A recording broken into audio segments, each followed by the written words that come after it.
So one of the questions people keep asking me, especially for making buns, is my yeast content and why is my yeast quite high against anything else I do? Well, this is the reasons why. So let's have a quick look at my mix, which is I'm basically going to be mixing mine up in my machine any moment now. And this is already weighed up for me.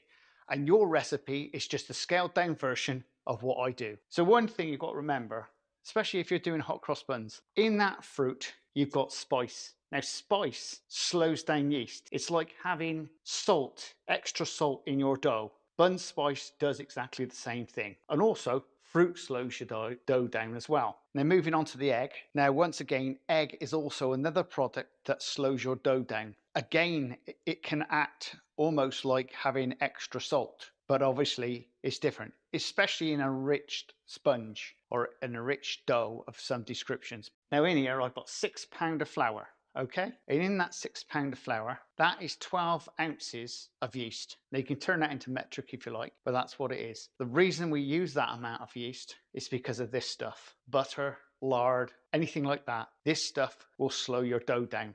Also, you might not realize it, that is sugar. That also, though you think it speeds the dough up, this can also slow your dough up as well. So you mix those two together and you've got instant slowdown. On top of it, if you can imagine, this is milk powder. Now, if that was just natural milk, straight, I'm using water in my mixes, but adding the milk in. Now, this also will slow your dough down. So you're getting a drift now, don't you?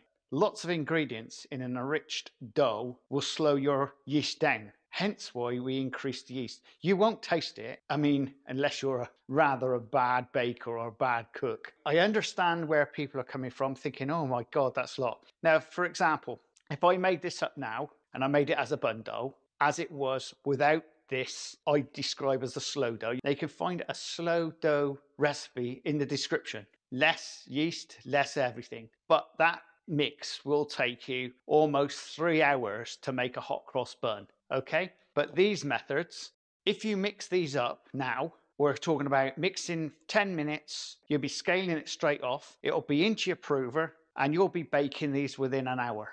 Now, if you don't use any of these things, you're looking at nearly 3 hours. And do you want to waste time mucking around in 3 hours time? Yeah, you've probably forgotten about your buns, you've probably got shopping to do, or the kids are coming home from school and your dough's ready and you can't do anything about it. So this is the reasons why we use extra yeast.